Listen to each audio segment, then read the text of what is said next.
If Ice come in here, we're gonna jump. I got some bear mace in the back. The internet did not just blink, it detonated. Because after days of cryptic posts, icy unfollows, suspicious song choices, and silence louder than a stadium roar, Stefon Diggs has finally broken his silence on the swirling rumors involving Cardi B. And what he allegedly said behind closed doors is sending shockwaves through both the NFL and the music industry. This isn't just a breakup rumor. This is a reputational earthquake. It started with one unfollow. One digital click that spiraled into a full-blown social media wildfire. Fans refreshed their screens like it was election night. Blogs posted screenshots within seconds. Twitter threads turned into courtroom exhibits. And then came the Rolling Stone post, a song choice so perfectly timed it felt like a coded confession. But that was just the surface. Because while Cardi was commanding the stage on opening night of her Little Miss Drama tour, insiders claim there were tense phone calls happening behind the scenes. Alleged voice notes. Alleged text messages.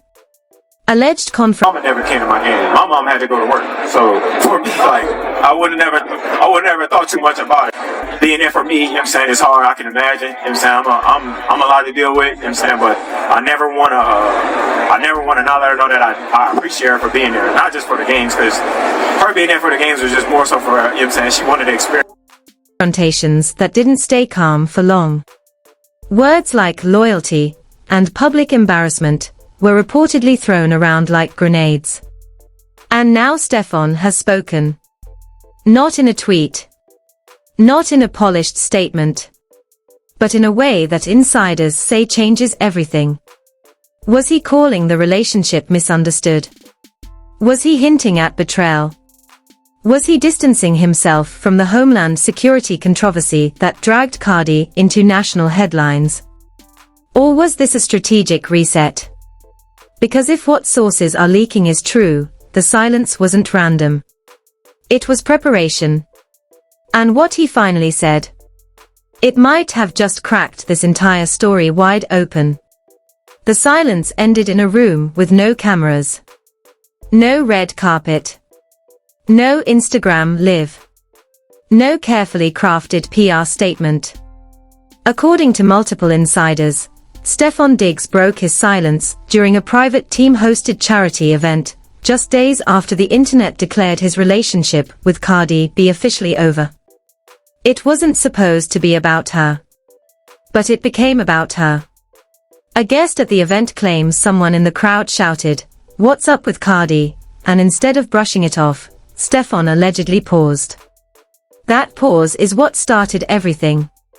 Because according to two separate attendees, he didn't laugh. He didn't deflect. He didn't smile it away. He said, "Y'all don't know the half." 5 words. And suddenly the narrative shifted from breakup gossip to hidden story. Y'all don't know the half. Half of what? Half of the arguments. Half of the pressure. Half of the alleged behind-the-scenes chaos tied to the Homeland Security controversy that had Cardi trending nationwide. Because remember, this wasn't just relationship drama.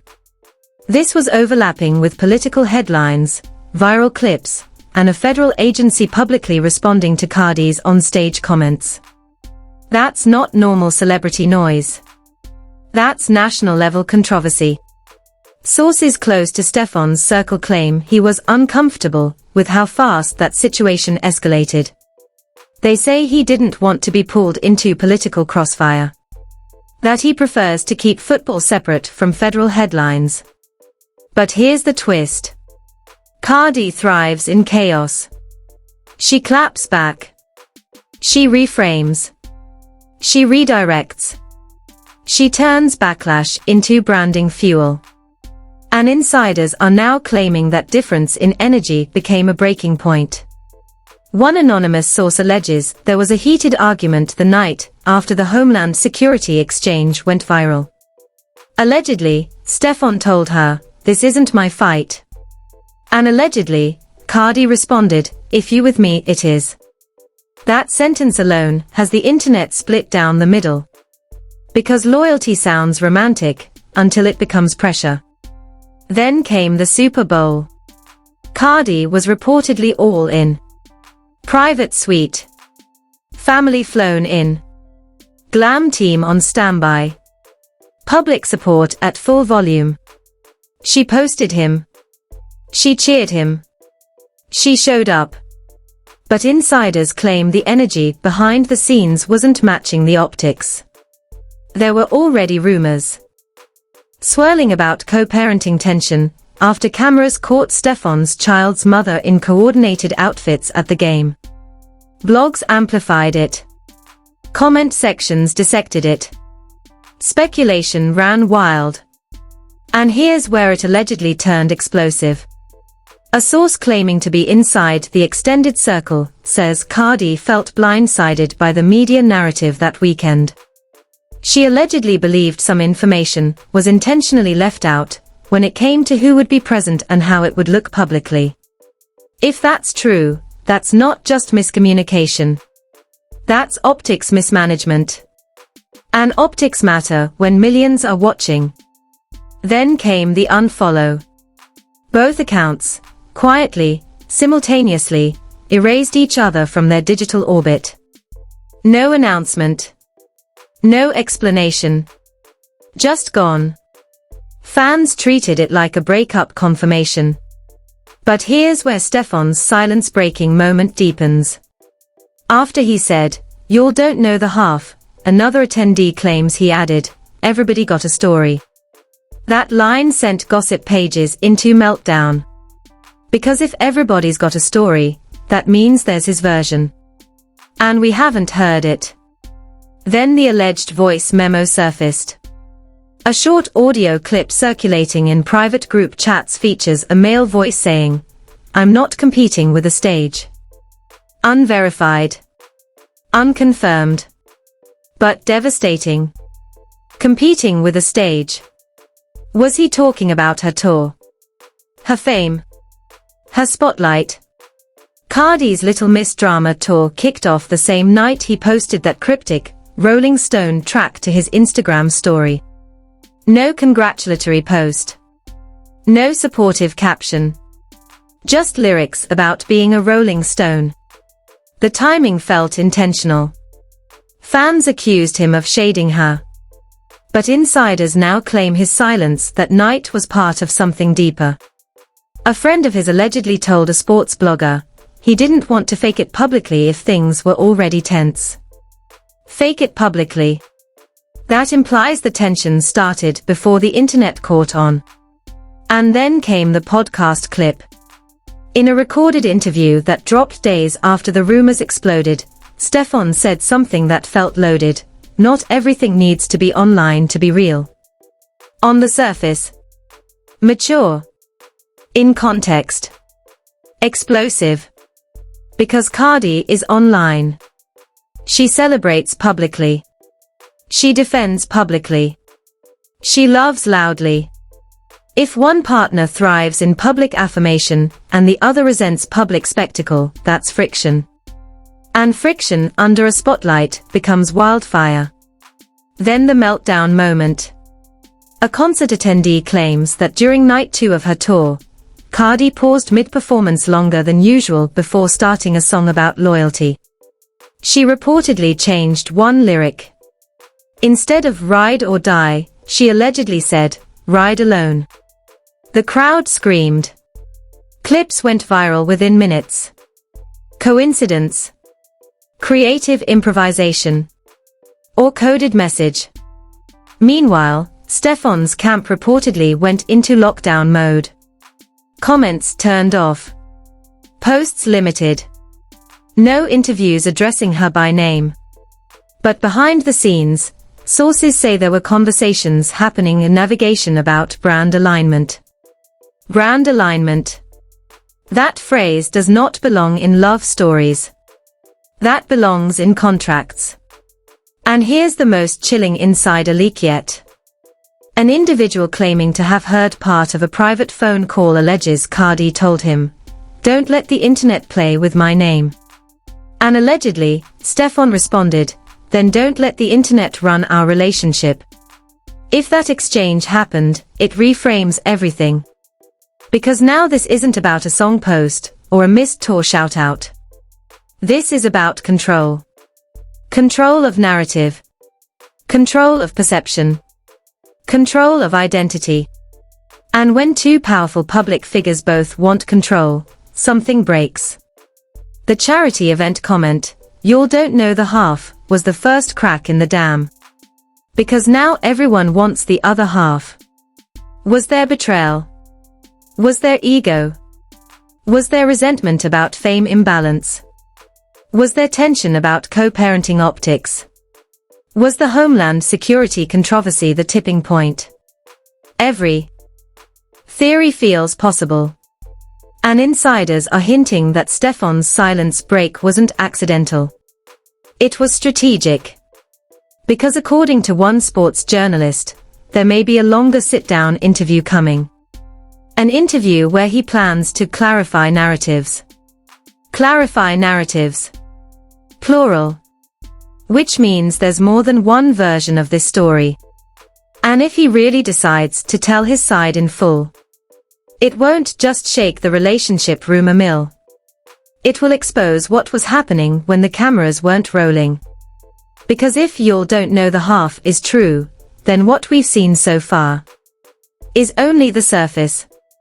The phrase, "y'all don't know the half," didn't fade. It metastasized. Within hours of that charity event leak, fan pages were dissecting every frame of Stefon Diggs's body language. Sports bloggers, who had never covered celebrity gossip, were suddenly posting relationship timelines. And on the other side of the internet, Cardi B's fanbase went into full defensive formation. Because if there's another half, then that means there's something we haven't seen.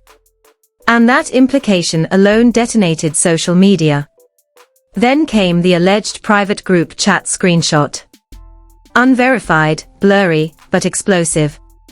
The screenshot, supposedly from a friend of Stefon's, shows a message reading, "I can't keep explaining myself every time she trends." She trends. Not "we argue." Not "we disagree." She trends. That wording felt surgical. Because Cardi doesn't just trend occasionally. She trends explosively. When she claps back at a federal agency. When she references elite scandals. When she launches a tour. When she breathes wrong on stage. If you're attached to her, you're attached to the storm. Sources close to Stefon are now claiming he felt overexposed. That he didn't anticipate how intertwined his name would become with every headline she generated. One insider allegedly told a sports outlet, he signed up for love, not political warfare. Political warfare. That phrase is a direct reference to the Homeland Security firestorm that erupted after Cardi's on-stage comments went viral. When a federal agency publicly responded with sarcasm referencing her past legal issues, it stopped being just celebrity drama. It became national discourse. And insiders claim that moment rattled him. One alleged phone call between them, described by someone who claims to have heard part of it on speaker, reportedly included Stefon saying, "I don't want my career dragged into federal conversations."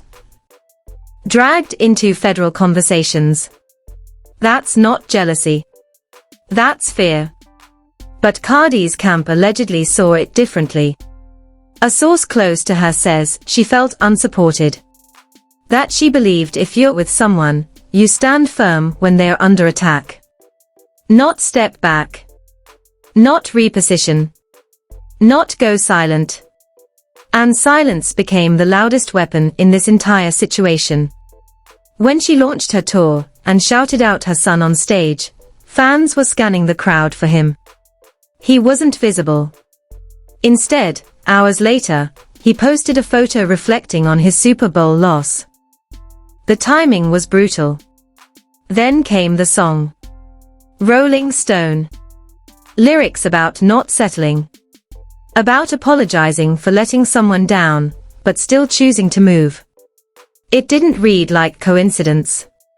It read like a message. When he turned his comments off, speculation turned into conviction. Because people don't turn comments off unless they anticipate backlash. And backlash was coming. Then the alleged confrontation, after night one of the tour surfaced. A backstage source claims Cardi was emotional but controlled. That she allegedly said, "I've shown up for you every time." And that Stefon allegedly responded, "Support isn't performance. Support isn't performance." That line split the internet clean in half. Because for some, that's maturity. For others, that's deflection. The narrative deepened when an old interview clip resurfaced of Stefon saying, "I appreciate her being there for me, but it's not about the cameras." At the time, it sounded grateful. Now it sounds loaded. Was he already signaling discomfort with public spectacle? Then came another leak, this time from someone claiming proximity to the Super Bowl suite situation. The rumor alleges that there was confusion about who would be present in the private suite, and how it would be perceived publicly. Cardi allegedly felt the optics were mishandled. That she believed certain narratives could have been avoided with better communication. Optics again. Every conflict in this story circles back to optics. And optics under millions of eyes become pressure. Pressure fractures relationships. Then something even more chilling surfaced. A blogger posted that there was allegedly a heated exchange the morning after the unfollow. Allegedly, Cardi accused him of letting narratives breathe. Allegedly, he replied, "I'm not responsible for what blogs write." Which is technically true. But in celebrity culture, perception management is part of the relationship. If you don't address something, it grows. And it grew fast. Then the most explosive insider hint yet dropped. A well-connected entertainment journalist tweeted cryptically, "There's an interview coming. It won't be what people expect. An interview." Which means Stefon might be preparing to fully speak. Not a vague quote. Not a one-liner at charity. A sit-down. And insiders say he plans to address three things directly: the Homeland Security controversy, the tour silence, and the unfollow. If he does that, it changes everything. Because right now, Cardi's narrative is loud and emotional. His has been reserved and strategic. But if he presents receipts, if he presents texts, if he presents context, public opinion could flip. Yet there's another twist. A member of Cardi's extended circle allegedly told a gossip account that she has her own receipts. That she has screenshots proving she was blindsided by certain decisions. That she has proof of conversations about image management. Image management. That phrase again. This isn't just heartbreak. It's a brand collision. And when brands collide publicly, somebody loses market share. Fans are already choosing sides. Team Cardi says he resented her spotlight. Team Stefon says she made everything a spectacle. Neutral observers are waiting for proof. And here's the detail that has everyone on edge. According to one sports insider, Stefon allegedly told a close friend, "I'm not the villain in this." That statement suggests he feels misrepresented. And if he truly believes that, he won't stay silent for long. Because reputations in both music and football are currency. And right now, the internet is spending his. If the rumored interview drops, if the alleged recordings surface, if either side releases screenshots, this story escalates from rumor to documented fallout. And if what he hinted at, "Y'all don't know the half," is only the beginning, then the next chapter won't just expose tension. It will expose motive. And motive changes everything. The interview didn't drop quietly. It exploded.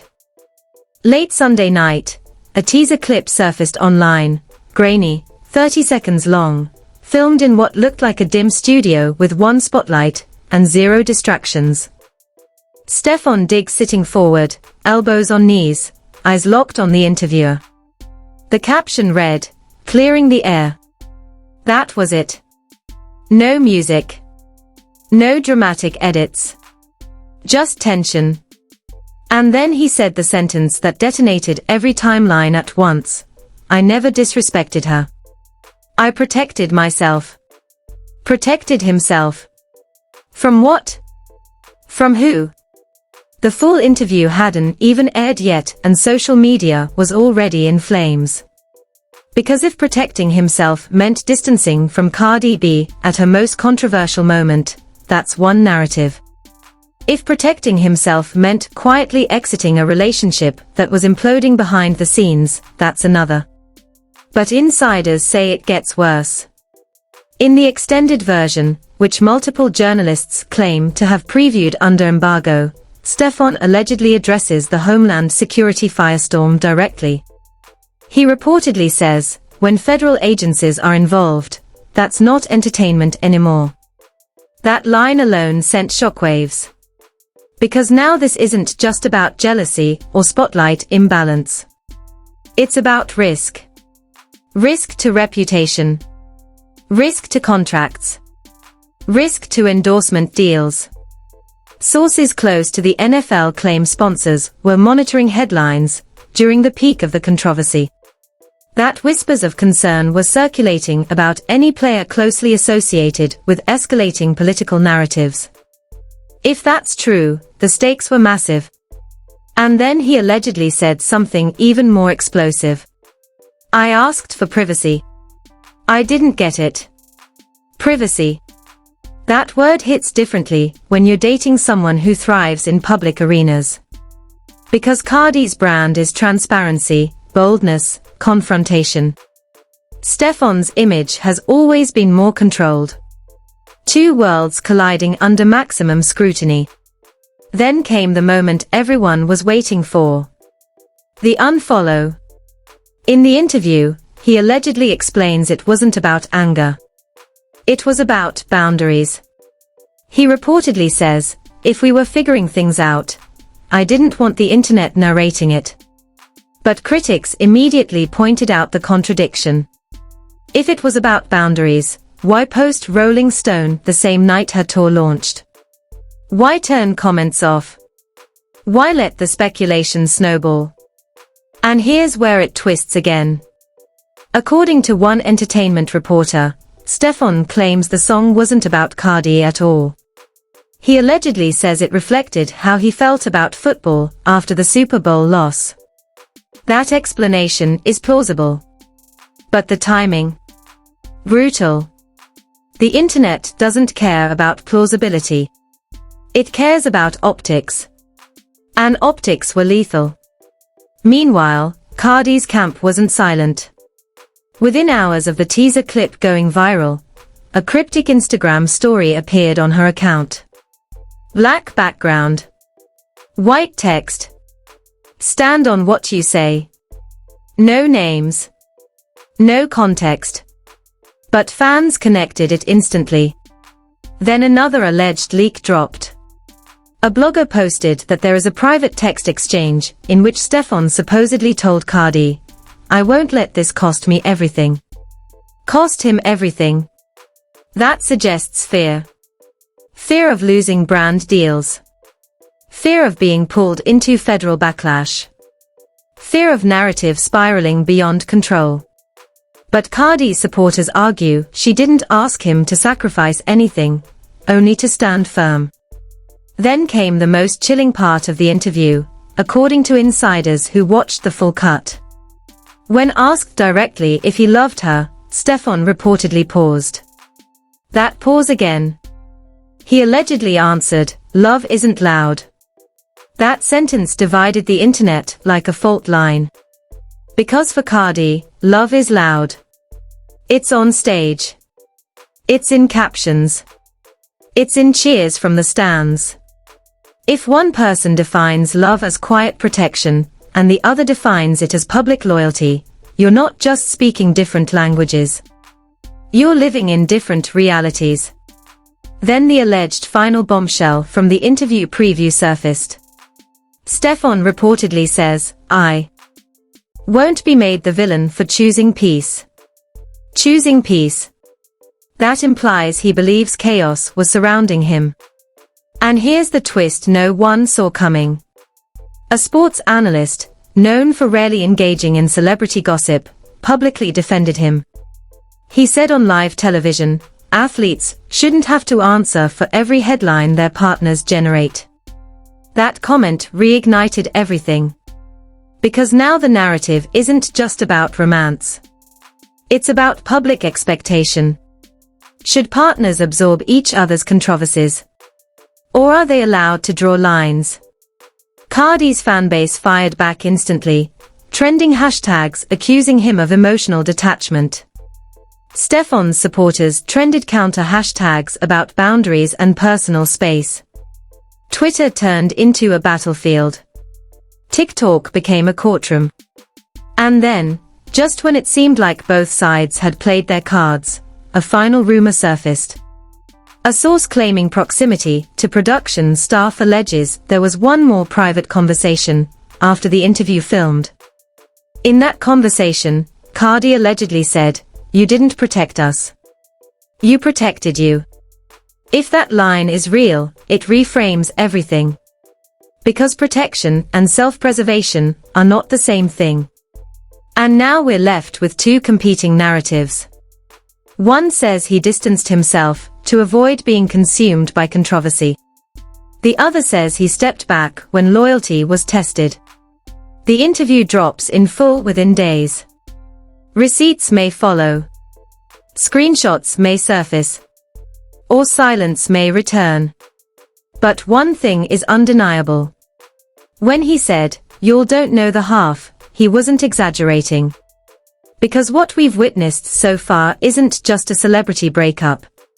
It's a collision of brand, ego, controversy, and expectation under a microscope of millions. And depending on what drops next, this story could either cool down or combust all over again. If you think this story is over, you're not paying attention. We are standing in the middle of a headline hurricane, and the full interview hasn't even dropped yet. Receipts are rumored. Screenshots are whispered about. Insiders are teasing more. And in the next 48 hours, this entire narrative could flip upside down again. So I need to know, whose side are you on? Did Stefon protect his peace? Or did he retreat when loyalty was tested? Did Cardi expect public solidarity? Or did the spotlight become too heavy for two careers to carry at once? And when he said, "Y'all don't know the half," what do you think that other half really looks like? Because make no mistake, when that full interview airs, when that next alleged leak surfaces, when one of them decides to post something that isn't cryptic, but crystal clear, the internet is going to explode all over again. And you do not want to be the last one catching up. If you've been glued to every twist, every rumor, every explosive line, then hit that like button so this conversation reaches everyone trying to decode what really happened. Drop your theory in the comments. I'm reading every single one. And most importantly, subscribe and turn on notifications right now. Because when the next bomb drops, and it will, you're going to want to be right here when it happens. Stay ready.